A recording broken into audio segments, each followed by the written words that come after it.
नमस्कार, स्वागत है आपका इंडिया न्यूज 28 में। ये बात करते हैं मध्य प्रदेश की कुछ खास खबरों की। पांडुना भ्रष्टाचार मुक्त मध्य प्रदेश संगठन की बैठक सौसर में संपन्न। भ्रष्टाचार के खिलाफ संघर्ष का लिया संकल्प।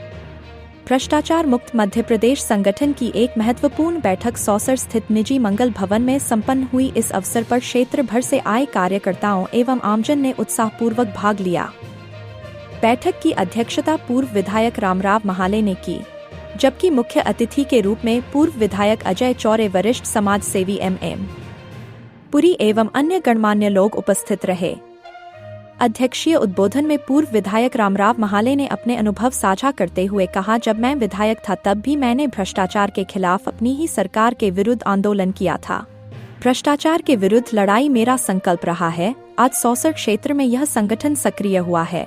यह मेरे लिए प्रसन्नता का विषय है। जब तक प्राण है, मैं संगठन के साथ खड़ा रहूंगा। भविष्य में मैं संगठन के साथ मिलकर रेत माफिया, सट्टा माफिया, जुआ माफिया और शराब माफिया के खिलाफ आमरण अनशन करने से भी पीछे नहीं हटूंगा।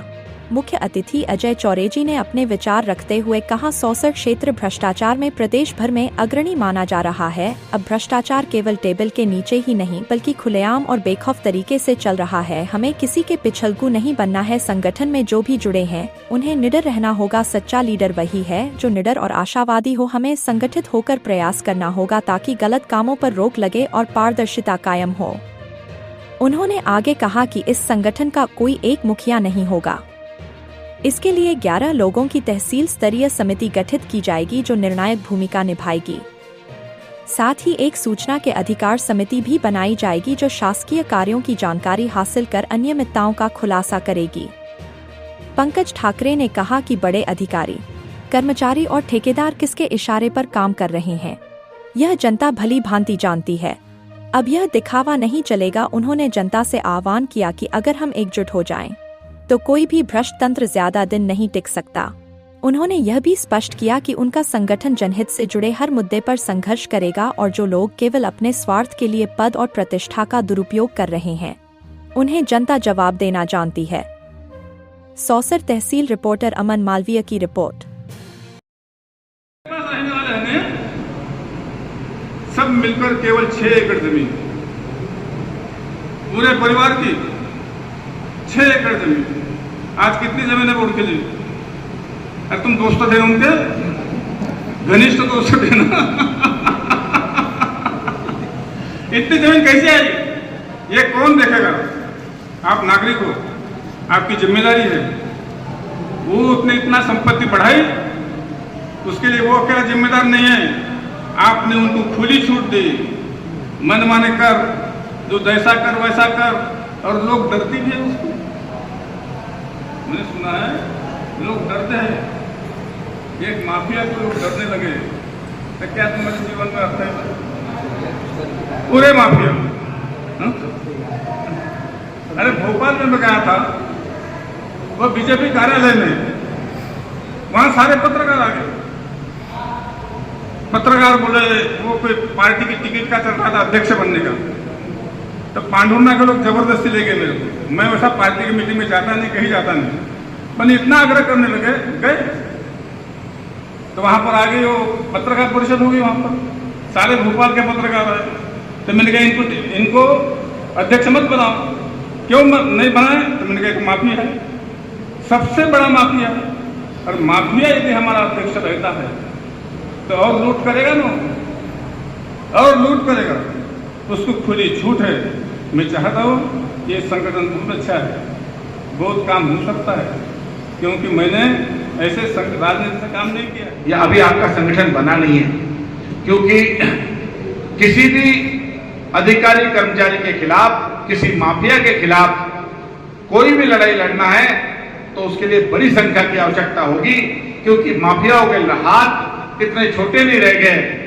माफियाओं के हाथ इतने लंबे हो गए कि बड़े बड़े उनके हाथ के नीचे हैं, बड़े बड़े अधिकारी और सब लोग उनके साथ हैं। इसलिए जब तक आपकी संख्या नहीं बढ़ेगी, आप हिम्मत भी मत करना इन माफियाओं से लड़ने की, लेकिन ये दृढ़ संकल्प आपको करना पड़ेगा कि माफिया हो भ्रष्टाचारी अधिकारी हो या जनता को लूटने वाले जो भी लोग हैं, उनसे हमें निश्चित रूप से लड़ाई लड़ना हो। आदरणीय गुरुजी ने मुझे एक बात पूछी कि ये 4 फोटो यहाँ पर क्यों रखी गई है। मैं सबके सामने कहना चाहूंगा कि राष्ट्रपिता महात्मा गांधी जी को कोई नकार ही नहीं सकता। प्रत्येक के जेब में गांधी जी है, इसलिए गांधी जी सर्वमान्य है, वो राष्ट्रपिता है। और उनका लड़ने का जो आंदोलन का तरीका है, गुरुजी ने बताया कि एकदम से अंडे से पैदा होते बराबर लड़ाई मत शुरू कर देना, पहले सोच समझ के संगठन बनाना और उसके बाद ये लड़ाई की शुरुआत करना।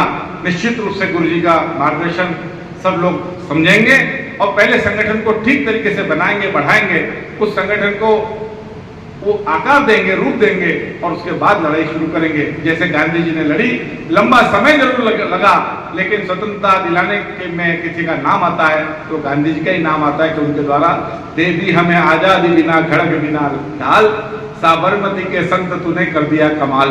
तो निश्चित रूप से उन्हीं का नाम आता है। सर्वप्रथम गांधी जी। ताकत होनी चाहिए, उसके साख होनी चाहिए और यदि उसमें लड़ने की क्षमता है तो 400 में भारी है। ये तो साबित हो गया एक माह।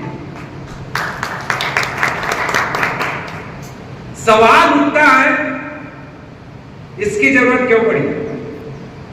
अभी मैं पिपला का निवासी हूं, घर से आ रहा था, पुलिस वाले खड़े थे, पता नहीं उनका और मेरा हमेशा सामना क्यों होता है। तो वहां पे वो लोग ट्रैफिक कंट्रोलिंग के माध्यम से हेलमेट चेक कर रहे थे। मेरे को पता नहीं उसने क्यों नहीं रोका, बहुत सारे लोग खड़े थे वहां पे, मेरे को नहीं रोका। तो एक लड़का बोलते सर आपको क्यों नहीं रोका उसने। मैंने कहा मुझे नहीं पता क्यों नहीं रोका। बोले आपको जानता होगा। मैंने कहा वो भी नहीं पता, लेकिन मुझे नहीं पता था कि वहां चेकिंग हो रही है।